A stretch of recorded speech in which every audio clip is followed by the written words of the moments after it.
अखंड हरिनाम सप्ताह मौजे बाळापूर तालुका जिल्हा संभाजीनगर। सोहळा आनंदाचा गजर विठुरायाचा अखंड हरिनाम सप्ताह मौजे बाळापूर श्री सद्गुरु श्यामबाबा पुण्यतिथी महोत्सव। ला धीर धरोनिया लाजे पूर निघाला। कशासाठी बोललोय माहिती का? ओ कशासाठी बोललोय का? हुकी आली मला, हुकी आली अचानक बोलाय? नाही नाही नाही, मी या मुद्द्यासाठी बोललो, संसारातल्या लोकांमध्ये प्रेमामध्ये अखंडत्व कायम नाही। आता लक्षात, अखंडपणाच नाही ना महाराज। संसारात आहे का अखंडपणा? अजिबात नाही महाराज। कोण कोणावर प्रेम कराय मोकळं नाही। माझ्याकडे लक्ष द्या, आपल्या लक्षात येईल। काही नाही महाराज, बायानी 100% ओळखलेलं आहे। किती बी महाराज काही बी असू द्या, कारण किती बी लांबक्या मिशा ठेवा, बाया बिहतच नाहीत महाराज। म्हणून अलीकडल्या आमच्या तरुण पोरांनी मिशा ठेवायचं बंद करून टाकलं। आता बायकोच भेट नाही म्हणल्यावर मिशा काय चेहात बुडवायच्यात होय? काय कामाच्या आहेत मिशा? काय कामाच्या आहेत सांगा बरं? बाया भेटत्यात का? हो बाया भेटत्यात तेव्हा का नाही म्हणाल्यात? मी काहीच म्हणी नाही गेलोय, बरोबर आहे का नाही? नाही म्हणाल्यात। 100% बाया भेट नाहीत महाराज, अजिबात नाही। पुती आता मी एवढा कीर्तन करतोय, रोजून 3-4 कीर्तन करतोय। एवढे कीर्तन करून घरी गेलो, तुम्हाला वाटतं का मै बायको माझी आरती करीत असेल? घरी गेल्या गेल्या म्हणते आलं बाय आमचं कीर्तन, बॉम्बला कसं करायचं सांगा? या असला वक्ता धंदा आहे महाराज या संसाराचा। म्हणून ज्ञानोबाराय म्हणले अंग उपसर्ग टाकण्याच्या पाठीमागचं एकच कारण, आमचा ज्ञानोबारायवर प्रेम आहे, पण त्या अर्थानं कोणतं? अंग मर्यादा अभिविद्यो हो, मर्यादा आहे ज्ञानोबारायवर प्रेम। आणि अभिविधी शब्दानं सांगितलं आमचं अखंडत्व कायम आहे, अखंड प्रेम। पण ज्ञानराजा कुणावर प्रेम? कुणावर प्रेम?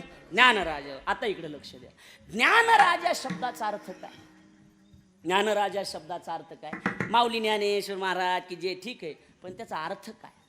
सरळ सरळ षष्टी तत्पुरुषातली भाषा, षष्टीमध्ये विग्रह केलाय। कुणाला जर कळत असेल त्याच्यातलं, कोणी जाणकार असेल तर त्याच्यासाठी बोलतो। षष्टी मधला प्रयोग आहे, सरळ सरळ आहे। काय? ज्ञानस्य राजा इति नाम ज्ञानराजा। आलं का लक्षात?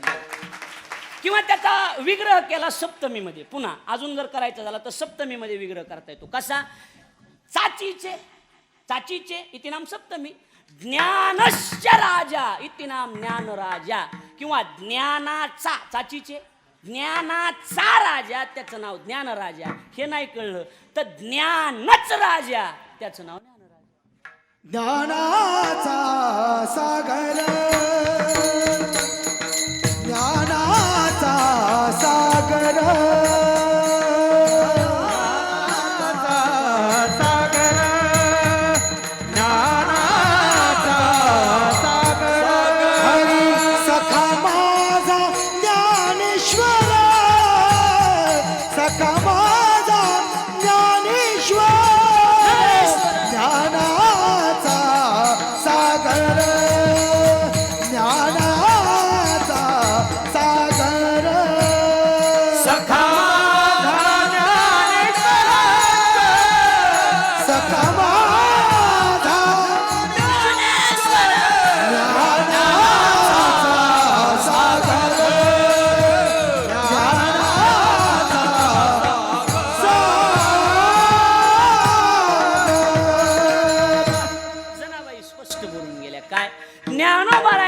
ज्ञानाचा सागर।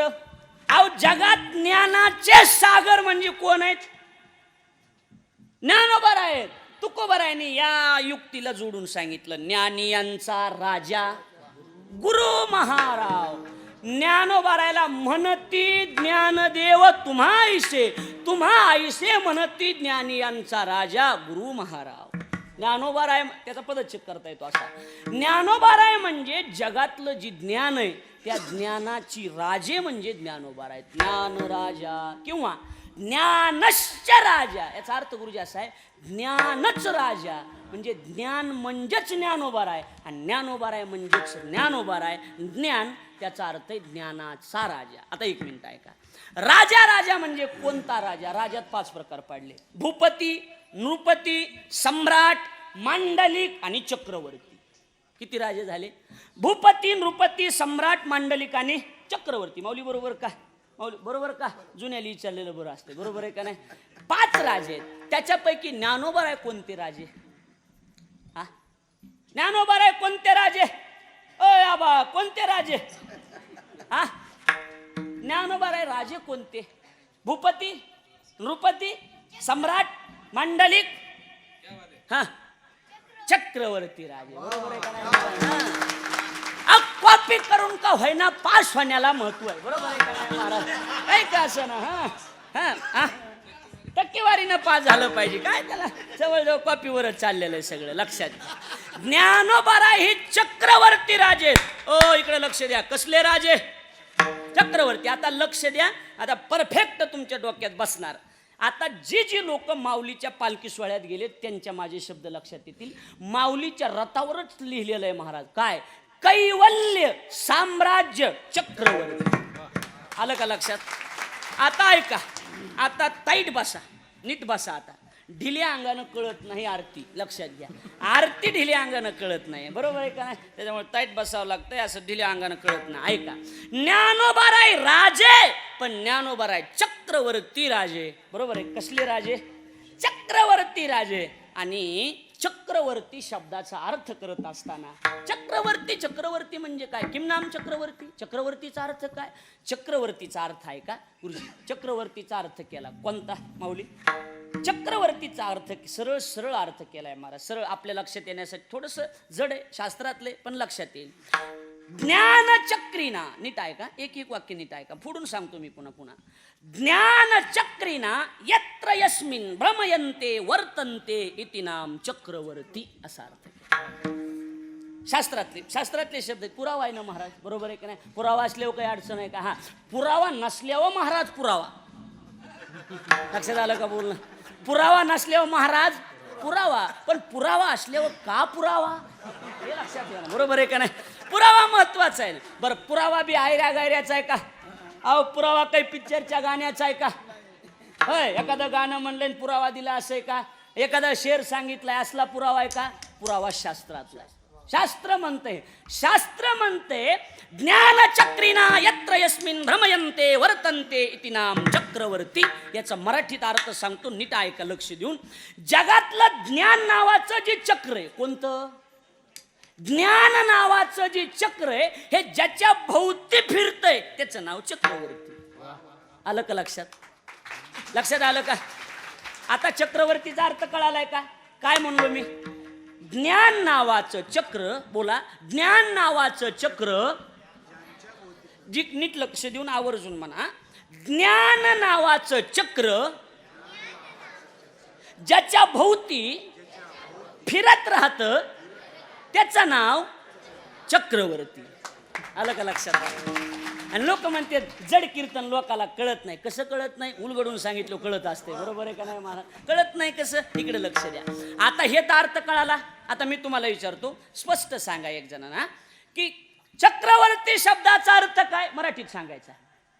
आता सांगितल्याची व्याख्या डबल एकदा सांगतो. पिस्तू सांगायचं, पण पुन्हा कोणी आरतीच्या नादी लागू नये ही लक्षात ठेवायचं. बरोबर आहे का नाही? पुन्हा आरतीचा विषय नाही डोक्यात. अजून एकदा ऐका नीट. ऐका इकडे ऐका. ज्ञान नावाचं चक्र ज्याच्या भोवती फिरतंय त्याचं नाव चक्रवर्ती. आलं का लक्षात? हा आता एक जण सांगा. चला एक मिनिट बोल नका, थांबा. अरे गुरुजी पडा रे बाबूजी. हा एक अजून एकदा. हा क्या बात आहे. बरोबर आहे का नाही? जमलं का नाही? जमलं का नाही? अहो माता भगिनी बी सांगतील. हा कोणी सांगतंय का? पाठ आहे सगळ्याला, पण डिरिंग महत्वाची. हा ऐकता भाबा. अजून एकदा नीट. झालं की आता काय राहिलं? शाबास. आता लक्षात आलंय परफेक्ट. आता ज्ञान नावाचं चक्र ज्याच्या भोवती फिरतंय त्याचं नाव चक्रवर्ती. आपण चक्रवर्ती पदवी कुणाला दिली?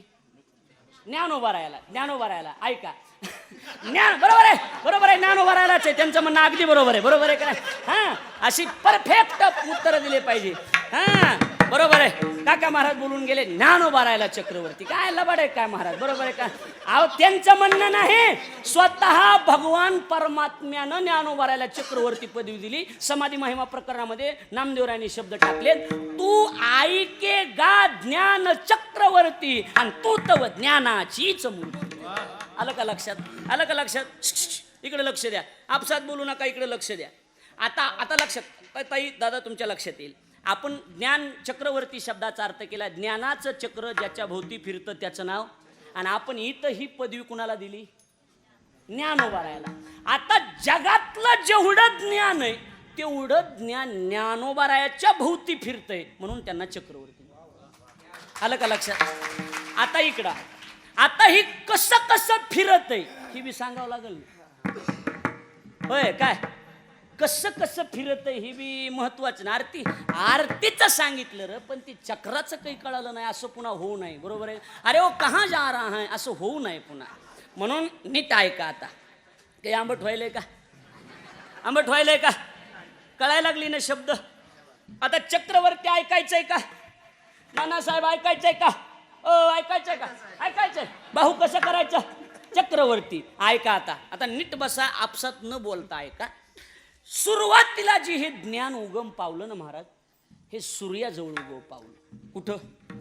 सूर्याजवळ हे ज्ञान उगम पावलं. आणि सूर्यानं विचार केला की हे ज्ञान आपल्यापाशी ठेवून उपयोग नाही. सूर्यानं मानवाचा आद्य गाठला, त्याचं नाव आहे मनुराजा. मग ती सूर्यानं हे ज्ञान मनुला दिलं. कुणाला दिलं? मग मानवाची संतान आहेत म्हणून आपल्याला मानव म्हणतात. सुरुवातीचे मनु आहेत. मनुराजाला ज्ञान दिलं. पण मनुराजानं काय केलं? कृतज्ञता जाणली. कृतज्ञता जाणली महाराज. म्हणून म्हणला हे ज्ञान आपल्याला कुठून आलंय? वा, सूर्याकडून आलंय. मग सूर्यवंशातलाच राजा गाठला. कुठला? सूर्यवंशातला राजा गाठला. त्याचं नाव आहे इक्ष्वाकुवा नावाचा राजा. कोणता राजा? इक्ष्वाकुवा नावाचा राजा. इक्ष्वाकुवा राजा म्हणजे रामापासून 165व्या पिढीचा इक्ष्वाकुवा राजा. त्या इक्ष्वाकुवा राजाला सदानंद गुरुजी, ड्युटी गुरुजी हे ज्ञान सांगून काका हे ज्ञान सांगून टाकलं. मुळातच रामाचा जे घराणा आहे ना, हा इमानदारीचा घराणा आहे महाराज. सत्वशील घराणा, कुठंच लांडीला बाडी नाही महाराज. कोणता? रामाचा घराणा. त्या इक्ष्वाकुवानं विचार केला ही ज्ञान आपल्याला मिळाले, पण ही आपल्याजवळ ठेवून मजा नाही, कुणाला तरी देऊन टाकू. मग त्या इक्ष्वाकुवानं त्या राज्यातले जेवढे कवी लोक होते, कवी अर्थात कलाकार समजा तुमच्या माझ्यासारखे, त्या कलाकार लोकांनी ते ज्ञान वाटून टाकलं. त्यांनी विचार केला हे कवी लोकाला कलाकाराला दिलं की आपलं क्लास वगैरे उघडतील आणि आपली लेवल करतील. बरोबर आहे ना महाराज? बरोबर आहे का नाही? लेवल करता येते ना. म्हणून महाराज हे ज्ञान कवी लोकाला दिलं. लक्षात यायला लागलंय का? आपला मुद्दा चाललाय ज्ञान हे ज्ञानोबाराच्या भोवती कसं फिरतं याच्यासाठी चाललंय. चक्रवर्तीसाठी. सूर्याजवळ. कुणाजवळ? सूर्यानं कुणाला सांगितलं? मनुला. म्हणून इक्ष्वाकुवाला. म्हणून इक्ष्वाकुवाला. आणि इक्ष्वाकुवानं कवी लोकांना सांगून टाकलं. पण कवी लोकांनी विचार केला काय ही बारकी बारकी लेकरं शिकविणं सोपं आहे का गुरुजी? तुम्ही शिकवू नयेत. सोपं आहे होय? सोपं नाही ना महाराज. ही लेकरं शिकविणं काय अवघड आहे. ही बारकी बारकी आपण एक म्हणलं की तिसरंच म्हणते. आता एखाद्याला बोल द्यावा आपण, अरे हे वाजव धातीर किटतात, हे घे प्रॅक्टिस करीत बस. ती ऐकत आहे ते आणि तिकडं जाऊन गुब्बू गुब्बू गुब्बू गुब्बू गुब्बू. अरे गुबू गुबू नाही र, सिरियलनं ते बी येईन. आधीच गुबू गुबू आहे, आधी धागीनं ताशिक. बरोबर आहे का नाही? पण ते पुढचं वाजवायचा प्रयत्न करणार. लेकरं शिकविणं सोपं नाही महाराज. सोपं आहे का? अहो कुणाची खोपडी कसली कुणाची खोपडी कसली सांगता येते का? सोपं नाही लेकरं शिकणं. हे शिकविणार त्यांना विचारा. मुद्दा एवढाच आहे. त्या कवी लोकांनी विचार केलाय काय ही डोकेदुखी. त्या राजे लोकांनी पुन्हा कवी लोक गाठले.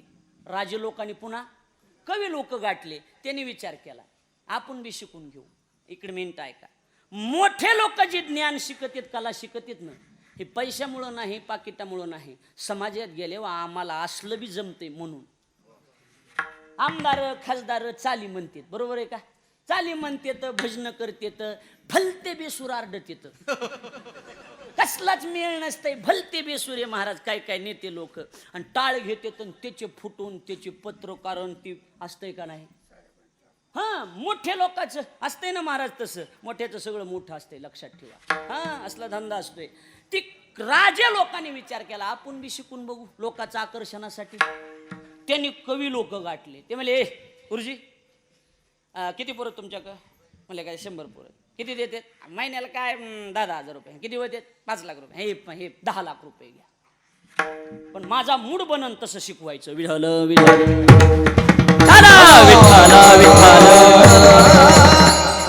आता कसं वाटायला? आता 100 पोरं शिकविणं बरं वाटायले का 10 लाख घेऊन एकट्या राजाला त्याच्या मूडवर शिकविणं बरं वाटायले?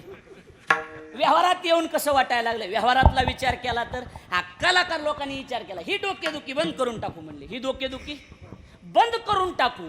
आणि त्यांनी पुन्हा राजे लोक गाठले आणि ही ज्ञान त्यांच्या मूडनुसार राजे लोकाले दिलं. आता इकडे लक्ष द्या, आपल्याला पुढच्या चरणाकडे जायचंय. हा, याच्याकडे लक्ष द्या.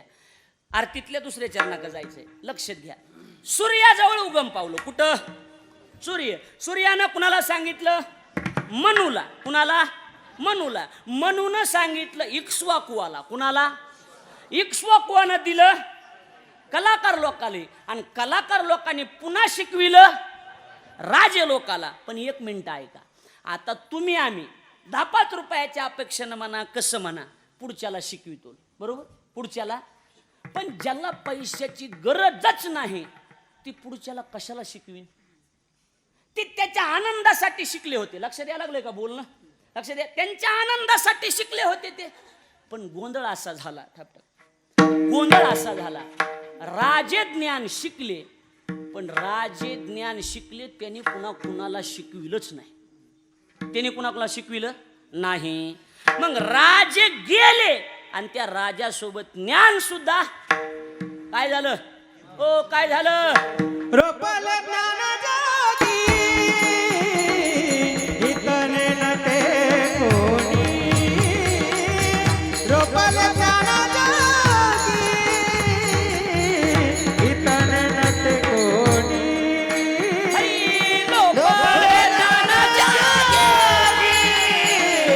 इतने नटी कोणी.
अखंड हरिनाम सप्ताह मौजे बाळापूर तालुका जिल्हा संभाजीनगर.